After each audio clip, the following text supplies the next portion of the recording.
অন্তর্বর্তীকালীন সরকারের প্রধান উপদেষ্টা অধ্যাপক ডক্টর মোহাম্মদ ইউনূস বলেছেন, এই সরকারের মেয়াদ ততদিন থাকবে যতদিন সরকার জানাবে। সরকার যখন সরকারের কাছে মুখ থেকে শুনবেন তখন সেটাই হবে তারিখ। উপদেষ্টা পরিষদে বিষয়টি নিয়ে আলোচনা হয়েছে, কিন্তু এখনো কোনো সিদ্ধান্ত হয়নি। ভয়েস অব আমেরিকার প্রকাশিত এক সাক্ষাৎকারে অন্তর্বর্তীকালীন সরকারের মেয়াদ প্রসঙ্গে এসব কথা বলেন ডক্টর ইউনূস।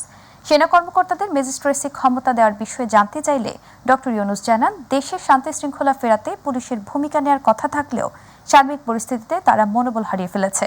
সম্প্রতি ছাত্র জনতা হত্যা করায় কটু কথার ভয়ে পুলিশ সাধারণ মানুষ থেকে কিছুটা দূরে থাকতে চাচ্ছে।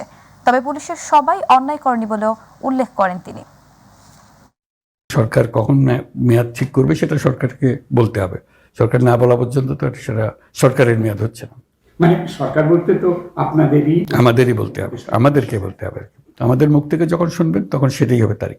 তাহলে উপদেষ্টা পরিষদ এখনো এই ব্যাপারে কোনো সিদ্ধান্ত নেই? আমরা আলোচনা করেছি, কিন্তু সিদ্ধান্ত নেয়নি। বাংলাদেশের জনগণ আগের অবস্থায় ফিরে যেতে চায় না, তারা পরিবর্তন চায় বলে মন্তব্য করেছেন অন্তর্বর্তী সরকারের প্রধান উপদেষ্টা ডক্টর মোহাম্মদ ইউনূস। গত সপ্তাহে জাতিসংঘে অধিবেশনের ফাঁকে মার্কিন পাবলিক ব্রডকাস্টিং সংস্থা এনপিআরকে দেয়া এক সাক্ষাৎকারে এমন মন্তব্য করেন তিনি।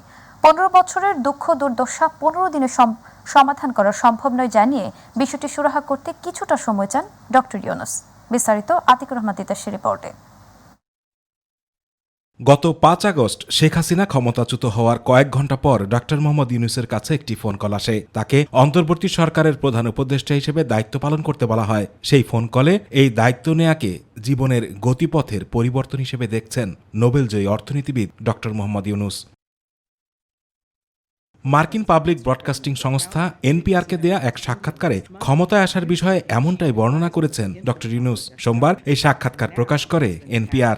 গত 27 সেপ্টেম্বর নিউ ইয়র্ক সিটিতে এনপিআর এর মর্নিং অডিশনকে দেয়া সাক্ষাৎকারে প্রধান উপদেষ্টা বলেছিলেন, এটি ছিল ঘটনার খুব অদ্ভুত পরিবর্তন।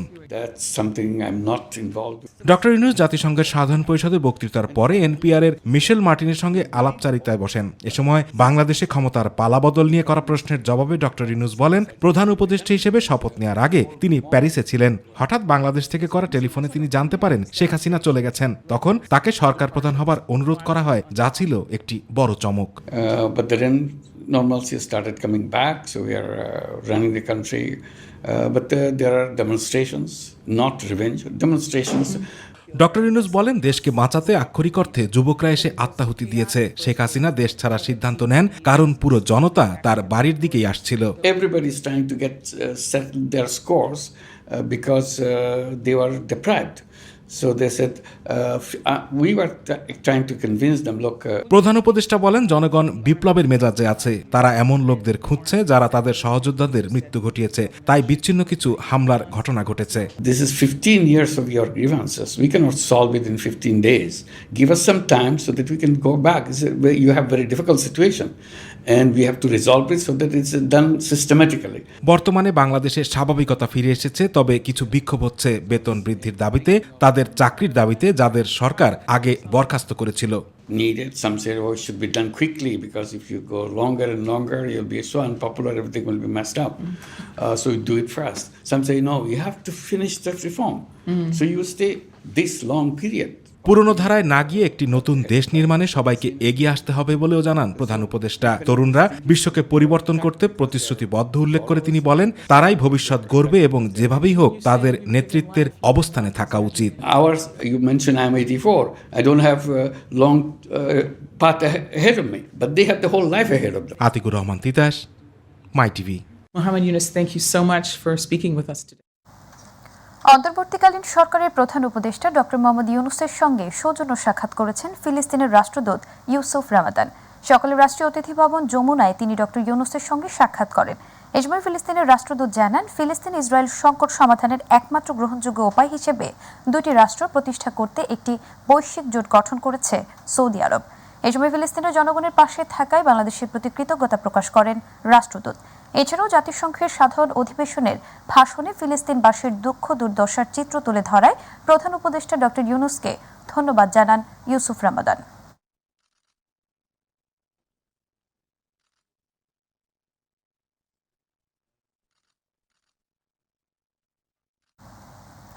শুধু বিরোধী নেতাকর্মী নয়, বিভিন্ন বাহিনীর কর্মকর্তাদেরও আয়নাঘরে বন্দী করা হয়েছিল বলে মন্তব্য করেছেন বিএনপির সিনিয়র যুগ্ম মহাসচিব রুহুল কবির রিজভী আহমেদ।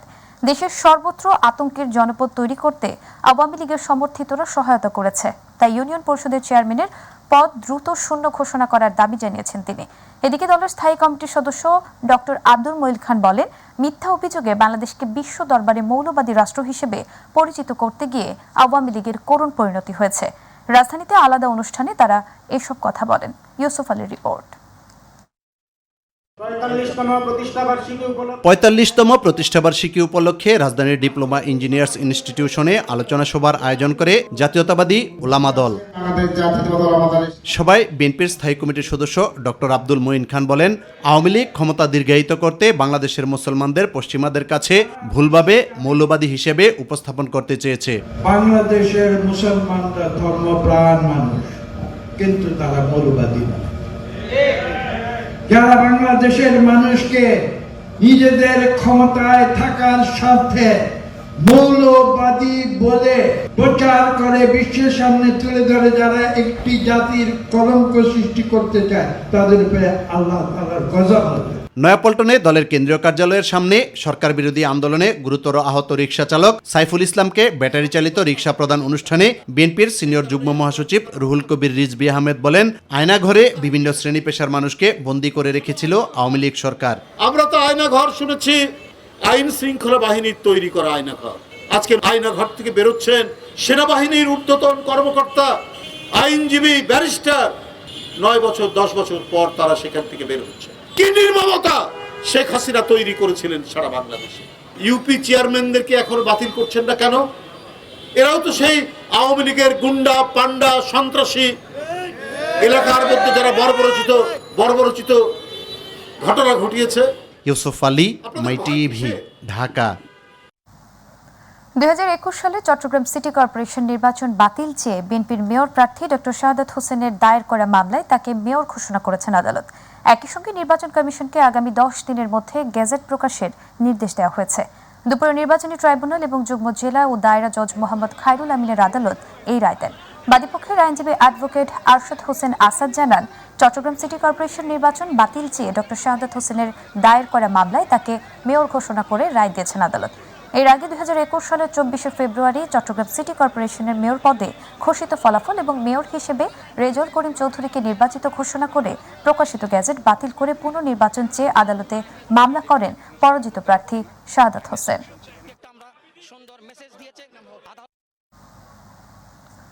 পুলিশের যেসব সদস্য এখনো যোগদান করেননি তাদের আইনের আওতায় আনা হবে বলে জানিয়েছেন স্বরাষ্ট্র উপদেষ্টা লেফটেন্যান্ট জেনারেল অবসরপ্রাপ্ত মোহাম্মদ জাহাঙ্গীর আলম চৌধুরী।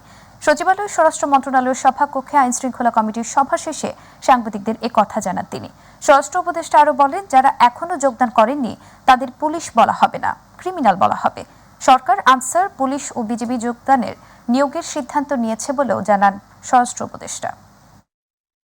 187 জনের মতো ছিল, এরপরে আর আমার মনে হয় কেউ যোগদান করে নাই। যারা যোগদান করে নাই তাদের আইনের আওতায় আনতে হবে। তারা আমাদের কাছে এখন মানে কি বলে, আর তারা আমরা পুলিশ বলবো না, তারা আমাদের কাছে এখন ক্রিমিনাল হিসাবে গণ্য হবে। সেটা যেহেতু আমি তো গণি নেই, আমি তো একটা সংস্থা থেকে পাইছি যারা, বাট ওই সংখ্যাটা মনে সঠিক। প্লাস আমরা পুলিশ নূতন, শুধু পুলিশ না, পুলিশ নূতন নিয়োগ আমরা অলরেডি কনস্টেবলদের নিয়োগের জন্য অলরেডি অ্যাডভার্টাইজ করে দিছি। কিছুদিনের ভিতরে, আজকে কি কালকের ভিতরে আপনারা দেখবেন এসআই নিয়োগের ক্ষেত্রেও কিন্তু আপনারা পেয়ে যাবেন। আমরা আনসারের ক্ষেত্রে নতুন নিয়োগের ব্যবস্থা করতেছি এবং বিজিবির ক্ষেত্রে আমরা নতুন নিয়োগের ব্যবস্থা করতেছি।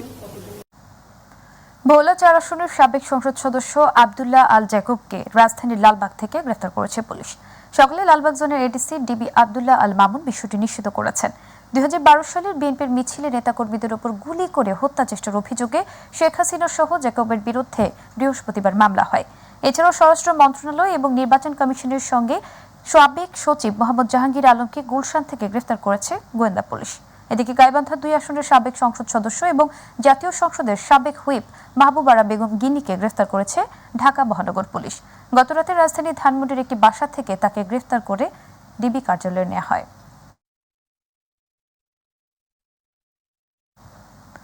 সালমান এফ রহমানের মালিকানাধীন বেক্সিমকো গ্রুপের সব সম্পত্তি রক্ষণাবেক্ষণের জন্য রিসিভার নিয়োগ দিতে হাইকোর্টের আদেশ আপাতত বহাল রেখেছেন চেম্বার আদালত। একই সঙ্গে এ বিষয়ে আপিল বিভাগের পূর্ণাঙ্গ বেঞ্চে শুনানির জন্য আগামী 28 অক্টোবর দিন ধার্য করেছেন আদালত। বেক্সিমকো গ্রুপের আবেদনের প্রেক্ষিতে আপিল বিভাগের চেম্বার বিচারপতি মোহাম্মদ রেজাউল হক আজ এ আদেশ দেন। 19 সেপ্টেম্বর বেক্সিমকো গ্রুপের সব সম্পত্তি রক্ষণাবেক্ষণের জন্য রিসিভার নিয়োগ দিতে লিখিত আদেশ প্রকাশ করেন হাইকোর্ট। বাংলাদেশ ব্যাংকে এই নির্দেশ বাস্তবায়ন করতে বলা হয়েছে। একই সঙ্গে বেক্সিমকো গ্রুপের প্রতিষ্ঠানগুলোর কি পরিমাণ বকেয়া ঋণ আছে তা জানতে বাংলাদেশ ব্যাংকে কেন নির্দেশ দেওয়া হবে না তা জানতে চেয়ে রুল জারি করা হয়।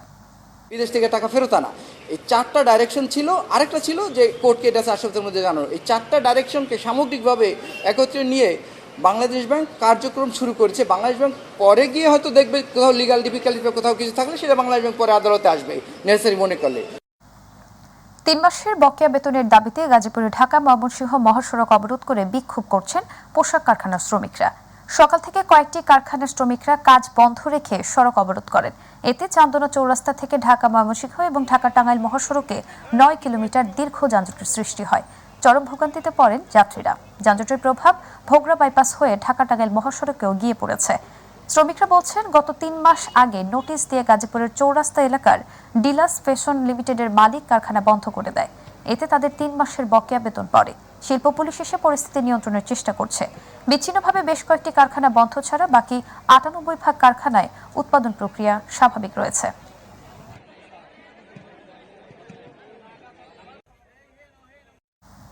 গাজীপুরের কোনাবাড়িতে ঝুট ব্যবসা নিয়ন্ত্রণ নিয়ে বিএনপির 2 গ্রুপের মধ্যে সংঘর্ষের ঘটনা ঘটেছে। এতে উভয় পক্ষের অন্তত 5 জন আহত হয়েছেন। সকালে কোনাবাড়ি জোরুন এলাকায় এ ঘটনা ঘটে। এলাকাবাসী ও পুলিশ জানায়, গাজীপুরের কোনাবাড়ি জোরুন এলাকায় এস্ট্রো নিটওয়্যার লিমিটেডের নামে একটি পোশাক কারখানা তৈরি জুট ব্যবসার নিয়ন্ত্রণ নিয়ে গাজীপুর মহানগরীর 7 নং ওয়ার্ড বিএনপি সহসভাপতি মোহাম্মদ সালাউদ্দিন, 7 নং ওয়ার্ড যুবদলের সভাপতি বিপ্লব খানের দলের সাথে এ সময় একই ওয়ার্ডের সাবেক বিএনপির নেতা জহিরুল ইসলাম এবং বাবুল হোসেনের নেতৃত্বে দলের বাগবিতণ্ডা থেকে শুরু করে সংঘর্ষ বাধে। কোনাবাড়ি থানার ভারপ্রাপ্ত কর্মকর্তা নজরুল ইসলাম জানান, বিষয়টি খতিয়ে দেখা হচ্ছে। সুনামগঞ্জের ধর্মপাশায় সরকারি আশ্রয় প্রকল্পের একটি ঘরে আগুন লেগে একই পরিবারের 6 জনের মর্মান্তিক মৃত্যু হয়েছে। সোমবার মধ্যরাতে উপজেলার জয়শ্রী ইউনিয়নের শিমের খাল গ্রামে এই ঘটনা ঘটে। দুর্ঘটনা না কোনো পরিকল্পিত হত্যা এ বিষয়ে এখনও নিশ্চিত হতে পারছে না পুলিশ। নেত্রকোনা প্রতিনিধি আনিসুর রহমানের পাঠানো তথ্য ভিডিও চিত্রে ইলিয়াস কমলের রিপোর্ট। সুনামগঞ্জের প্রান্তিক গ্রাম ধর্মপাশায় সরকারি আশ্রয়ন প্রকল্পে আগুনের ঘটনায় প্রাণ হারিয়েছে একই পরিবারের 6 জন। সোমবার দিবাগত মধ্যরাতে আগুন দেখতে পেয়ে লোকজন এসে দেখে ঘরের ভেতর থেকে দরজা বন্ধ। ভেতরে থাকা কাউকেই উদ্ধার করতে না পারায় অগ্নিদগ্ধ হয়েই প্রাণ হারায় 6 জন। প্রতিবেশীদের দাবি, নিহত পরিবারের প্রধান কামরুল মিয়া খুবই সাদামাটা ও সাধারণ জীবনযাপনে অভ্যস্ত ছিলেন। এই ঘটনার সুষ্ঠু তদন্ত দাবি করেছেন নিহতের স্বজন ও প্রতিবেশীরা। আমরাও তাদের সাথে দেখলাম যে শুধুমাত্র ভিতরে লাশি, পুরা মানুষ, তাদেরকে মানে চিনার মতো কোনো কুদরত নাই। মানুষ গেলে আইন নিয়ে ফানি টুনি দিল, দিয়ে আবার বন্ধ হলে আগুনটা বন্ধ নিবে গেল। আবার কি তারাই 2 জন কোন তিনটি লই আইয়া সাবল দেখা হইয়া এইগুলি দেখে ওর কিয়ামতের আলামত হয়েছে। প্রশাসনের কাছে আমি বিচার দিতে আমি অনুরোধ করে বলতে সবাই আপনারা তদন্ত করে দেখেন সবাই একটু দেন, আমার ভাইয়ের বিচার চাই আমি। 10 জনে যদি আপনি হিসাব করেন, ও মানে 1 নম্বরে আসবো। সুখী ছিল, সবার সাথে মিলিয়ে চলছে, সব দিক দিয়ে মানে ভালো ছিল। এরকম কাউকে সন্দেহ হইতেছে না, যেহেতু ভিতর দিয়ে তালা ছিল বা আবদ্ধ ছিল, আমরা জানতে পারছি জেলেরা এসে এখান থেকে উদ্ধার করছে, আগুন নিভাইছে। এই জন্য কাউকে সন্দেহ করার মতো না, এরকম কিছু শুনেও নাই। আর আমি নিজেও ভাগ্নি জামি হিসেবে নাতি হিসেবে কাউকে সন্দেহ করতেছি না। ঘটনাস্থল পরিদর্শন করেছেন পুলিশ ও গোয়েন্দা বিভাগ। আগুনের সূত্রপাত সম্পর্কে সুস্পষ্ট কোনো তথ্য না পেলেও অনুসন্ধানে প্রকৃত কারণ উদ্ঘাটন হবে বলে মনে করে পুলিশ। এই মুহূর্তে বলা যাচ্ছে না, ওটা ইনভেস্টিগেশন শেষ হলে হয়তো বোঝা যাবে। তদন্তাধীন যেহেতু রয়েছে, কারণ হলো ওখানে ইলেকট্রিক তো লাইন আছেই, পাশাপাশি অন্য কোনো আগুনের কোনো সিমটম তো ভিতরে ছিল না। কোনো ফুয়েল টুয়েল থেকে হয়েছে কিনা এটা এখন মুহূর্তে পাওয়া যাচ্ছে না, তবে এটা হয়তো টেস্টের পরে বোঝা যাবে। নিহতের পরিবারের দাফন ও স্বজনদের আর্থিক সহযোগিতা করার ঘোষণা দিয়েছে উপজেলা প্রশাসন। ইলিয়াস কমল, মাই টিভি। ঢাকা দিল্লি সম্পর্কের উন্নয়নে জাতিসংঘে ভারতের পররাষ্ট্রমন্ত্রী এস জয়শঙ্করের সাথে আলোচনা হয়েছে বলে জানিয়েছেন পররাষ্ট্র উপদেষ্টা তৌহিদ হোসেন। সন্ধ্যায় পররাষ্ট্র মন্ত্রণালয়ে জাতিসংঘ অধিবেশন এবং সফর পরবর্তী ব্রিফিংয়ে তিনি এ কথা জানান। বলেন, স্বার্থ সংশ্লিষ্ট বিষয়ে কাজ এগিয়ে নেবে ভারত। তবে সাবেক প্রধানমন্ত্রী শেখ হাসিনা প্রসঙ্গে আলোচনা হয়নি এস জয়শঙ্করের সাথে। অন্যদিকে 1971 সালকে বাদ দিয়ে পাকিস্তানের সাথে অতিরিক্ত সুসম্পর্ক সুযোগ নেই বলে নিশ্চিত করেন উপদেষ্টা। বিস্তারিত আমিনা হীরার রিপোর্টে। আপনাদের সবাইকে স্বাগতম। সন্ধ্যায় পররাষ্ট্র মন্ত্রণালয়ে জাতিসংঘ অধিবেশন ও সফর পরবর্তী ব্রিফিং করেন পররাষ্ট্র উপদেষ্টা তৌহিদ হোসেন। দেশের অর্থনীতির উন্নয়নে জাতিসংঘের সব দেশকে পাশে থাকার আহ্বান জানানো হয়েছে জানিয়ে পররাষ্ট্র উপদেষ্টা বলেন, এবারের সফর ফলপ্রসূ হয়েছে। আমি সার্বিকভাবে মনে করি যে এই সফর, এই বৈঠকটা খুব গুরুত্বপূর্ণ ছিল এই জন্য যে বিশ্ব সম্প্রদায়ের সবাই আসলে প্রফেসর ইউনূসের কাছ থেকে শুনতে চাচ্ছিলেন যে কি ঘটছে বাংলাদেশে এবং তিনি কি পরিকল্পনা করছেন। এটা আমরা বিভিন্ন মাধ্যমে এর আগে বলেছি, কিন্তু উনি সরাসরি সেখানে হাজির হয়ে সবার সামনে বলা আর মেসেজ পাঠানোর মধ্যে তো তফাৎ আছে, আপনারা জানেন। সাবেক প্রধানমন্ত্রী শেখ হাসিনার পদত্যাগের পর বাংলাদেশ ভারত সম্পর্কে যে টানাপোড়েন চলছে তা নিরসনে ঢাকা দিল্লি কাজ করবে কিনা এমন প্রশ্নে উপদেষ্টা বলেন, বাংলাদেশের সাথে সম্পর্ক এগিয়ে নিতে চায় ভারত, তবে শেখ হাসিনাকে ফিরিয়ে আনা নিয়ে আলোচনা হয়নি দুদেশের। আমি এই প্রসঙ্গে তার সাথে কথা বলিনি। আমার কাছে মনে হয়েছে যে এটার চেয়ে আরো গুরুত্বপূর্ণ প্রসঙ্গ ছিল, সেগুলি নিয়ে কথা বলা উচিত। আমি তাই করেছি। বিভিন্ন পর্যায়ে যোগাযোগ স্থাপন এবং পারস্পরিক যেই কনসার্নগুলি আছে সেগুলি সমাধানের চেষ্টা করবো, এরকম কথাবার্তা আছে। তারা একটু ভিসা নিয়ে একটু কথাবার্তা হয়েছে যে ভিসা যারা দিচ্ছিলেন তাদের অনেকে তো ভারতে চলে গেছেন, তারা তাদের ফ্যাসিলিটিটা পুরোপুরি এখনো সৃষ্টি হয়নি, কিন্তু তারা আশা করছে যে কিছুদিনের মধ্যে এটা চালু হয়ে যাবে। অন্তর্বর্তী সরকার ক্ষমতায় আসার পর ভারতের সাথে তিক্ত সম্পর্ক আর পাকিস্তান হাইকমিশনের দৌড়ঝাঁপে ইসলামাবাদের সাথে বন্ধুত্ব হবার সম্ভাবনা আছে কিনা সাংবাদিকদের এক প্রশ্নে উপদেষ্টা জানান, 1971 নিয়ে আনুষ্ঠানিকভাবে দুঃখ প্রকাশ করলে ইসলামাবাদ ঢাকা সম্পর্ক এগিয়ে যাবে। আমরা মোটেই এই প্রসঙ্গ তাদেরকে এই ধারণা দেওয়ার চেষ্টা করিনি যে 71কে বাদ দিয়ে আমরা ভালো সম্পর্ক করার চেষ্টা করব। ভালো সম্পর্ক অবশ্যই করার চেষ্টা করব, তবে 71ও থাকবে। অন্যদিকে ইসরায়েলি হামলায় লেবাননের সাম্প্রতিক পরিস্থিতিতে বাংলাদেশি প্রবাসীদের হতাহতের ঘটনা এখনও জানা নেই। তবে কেউ সমস্যায় পড়লে হটলাইনে যোগাযোগের আহ্বান জানান পররাষ্ট্র উপদেষ্টা। এদিকে 58 সদস্য নিয়ে আগামী 4 অক্টোবর রাষ্ট্রীয় সফরে ঢাকায় আসবেন মালয়েশিয়ার সরকার প্রধান আনোয়ার ইব্রাহিম। আরো বড় ভিজিটের আয়োজন করতাম, কিন্তু উনি বলতেছিলেন না, আমি এখনই আসবো, এসে ওনার সাথে দেখা করে যাব, এবং তারা বলেছেন যে এটাকে আমরা একটা অফিশিয়াল ভিজিট হিসেবেই করতে চাই। আমিনা হীরা, মাই টিভি, ঢাকা। আপনাদের সবাইকে স্বাগতম। বিমানবন্দর এলাকার 3 কিলোমিটার পর্যন্ত নীরব এলাকা ঘোষণা করা হয়েছে। সকালে কর্মসূচির উদ্বোধন করেন পরিবেশ, বন ও জলবায়ু পরিবর্তন মন্ত্রণালয় এবং পানি সম্পদ মন্ত্রণালয়ের উপদেষ্টা সৈয়দা রিজওয়ানা হাসান। এই সময় তিনি বলেন, গাড়ির গতি নিয়ন্ত্রণ করতে হবে, তবেই হর্ন বাজানোর প্রবণতা কমবে। পরবর্তীতে সচিবালয় ও হাসপাতাল এলাকায় কার্যক্রম শুরু করা হবে বলেও জানান তিনি। সাংবাদিকদের প্রশ্নের জবাবে উপদেষ্টা জানান, ভিআইপি প্রোটোকল সাইরেন বাজানো নিরুৎসাহিত করা হবে। স্বেচ্ছাসেবীরা 7 দিন রাস্তায় মানুষকে সচেতন করবে বলেও জানান তিনি।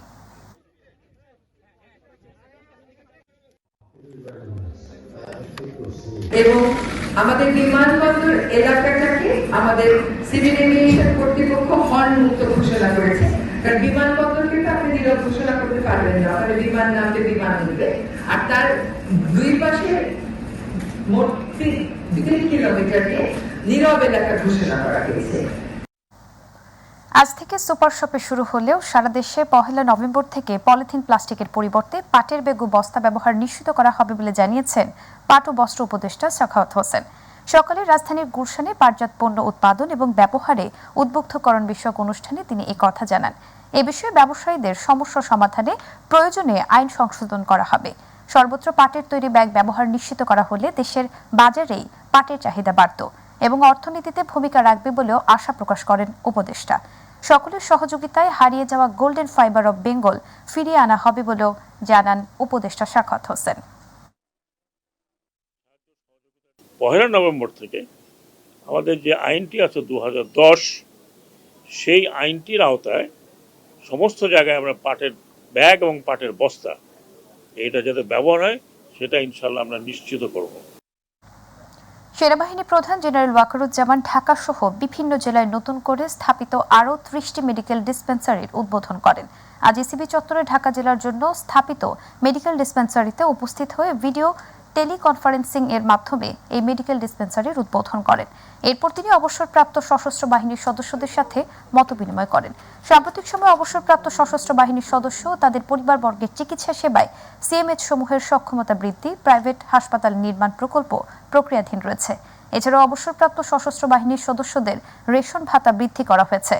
সশস্ত্র বাহিনী এ বিষয়ে আরও বেশ কিছু পদক্ষেপ গ্রহণ করার মাধ্যমে অবসরপ্রাপ্ত সশস্ত্র বাহিনীর সদস্য ও পরিবারবর্গের জীবনযাত্রার মান বহুলাংশে উন্নত করা হবে বলে সেনাপ্রধান আশা প্রকাশ করেছেন। হসপিটালগুলোকে আমরা রিনফোর্স করছি, এটি ক্যাপাসিটি বাড়িয়ে দিচ্ছি, ঢাকা সিএমএইচ এর ক্যাপাসিটি আমরা বাড়িয়ে